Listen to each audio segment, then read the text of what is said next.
கர்த்தருடைய பரிசுத்த நாமத்திற்கு ஸ்தோத்திரம் உண்டாவதாக. இன்றைய ஜீவ வார்த்தை நிகழ்ச்சியை கேட்டுக்கொண்டிருக்கும் அனைவரையும் கர்த்தருடைய பரிசுத்த நாமத்தினால் வாழ்த்துகிறேன், ஆசீர்வதிக்கிறேன். இன்றைய தீர தியானத்திற்கு தேவன் கொடுத்த வேத பகுதி, அது ஏசாயா தீர்க்கதரிசி எழுதின புஸ்தகம் 41ஆம் அதிகாரம், அதில் 13ஆம் வசனம். ஏசாயா 41:13. உன் தேவனாய் இருக்கிற கர்த்தராகிய நான் உன் வலது கையை பிடித்து பயப்படாதே, நான் உனக்கு துணை நிற்கிறேன் என்று சொல்லுகிறேன். இன்றைய தினம் இதை கேட்டுக்கொண்டிருக்கும் தேவ ஜனமே, தேவன் உங்களுக்கு துணை நிற்கிறேன் என்று சொல்லுகிறார். தேவன் உங்களுக்கு துணை நிற்கும் போது உங்களுக்கு விரோதமாக நிற்பவன் யார்?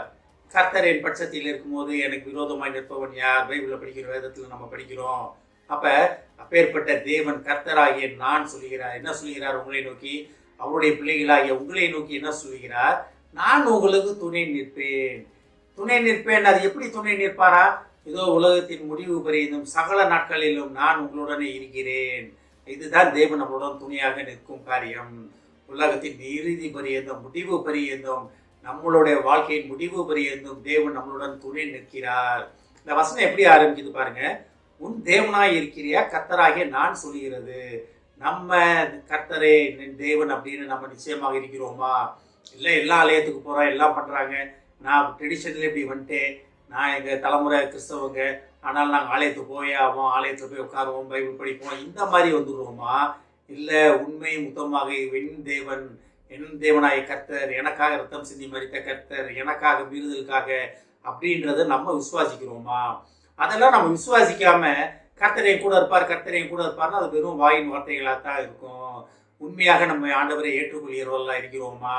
உண்மையிலே தேவனை அறிந்து கொள்வது வேற, தேவனை புரிந்து கொள்வது வேற. நமக்கு எல்லாமே தெரியும், கர்த்தர் தான் உண்மையான தெய்வம் அப்படின்னு. ஆனால் புரிந்து கொள்வது என்பது வேறு.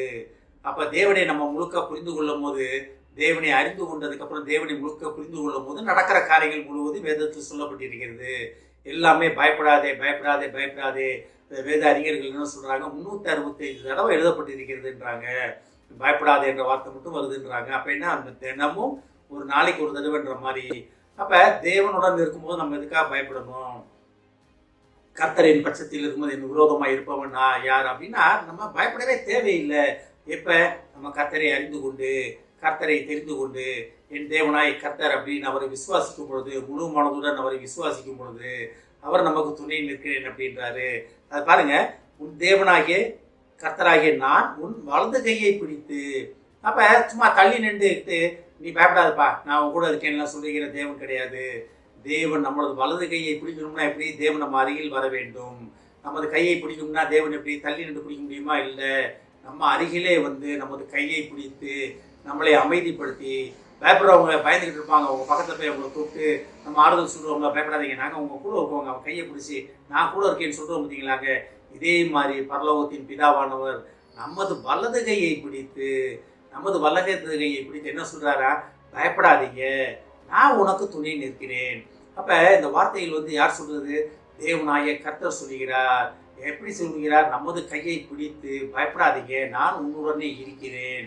அப்போ ஒருவேளை நம்ம பயந்து கொண்டு இருக்கலாம், நம்ம வாழ்க்கை எப்படி முடிய போதோ, வயதான காலத்தில் நம்மளை யார் பார்ப்பா, நம்ம சிக்கா படுத்துட்டேன்னா யார் பார்க்க போகிறா, என் பிள்ளைகளோட வாழ்க்கை எப்படி முடிய போகுது, கணவன் மனைவிக்குள்ளே எப்படி எங்கள் வாழ்க்கை முடிய போகுது, பிள்ளைகள் நல்ல வேலை கிடைக்கணுமே, பிள்ளைகள் நல்ல மணமக்கள் கிடைக்கணுமே, அவங்களோட குடும்ப வாழ்க்கை எப்படி நடக்க போகுது, நான் ஏதோ காலத்தை தள்ளிட்டேன், அதனால் வயதான காலத்தில் நான் படுத்துக்கிட்டா யார் என்னை பாப்பா, அதுக்கான செலவுகள் இருக்கே, இந்த போராட்டங்கள் இருக்கே அப்படின்னு பயப்படுறீங்களா?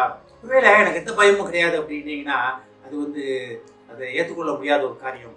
பயமே இல்லை அப்படின்னா அது வந்து பொய் சொல்கிறாங்கன்னு தான் அர்த்தம். இல்லை, மனிதத்தன்மையாக அவங்ககிட்ட இல்லைன்னு அர்த்தம். பயமே இல்லை அப்படின்னோம்னா, பயப்படுறவங்க எல்லாருமே அந்த பயம் இருக்கும், எல்லாத்துக்குமே அந்த பயம் இருக்கும். பயம் இல்லைன்னா அது மனிதனே கிடையாது. பயம்ன்றது ஒவ்வொருத்தவங்களுக்கும் ஒவ்வொரு விதமாக இருக்கும். நம்மளுக்கு புரிஞ்ச ஆண்டவரோட பிள்ளைகளுக்கான பயம் எப்படி இருக்கணும்னா, கர்த்தரை விட்டு நான் விலகி விடுவேனோ, கர்த்தரை புரிந்து கொள்ளாமல் இருந்து விடுவேனோ, அறிந்து கொள்ளாமல் இருந்து விடுவேனோன்ற பயம் நமக்கு இருக்க வேண்டும்.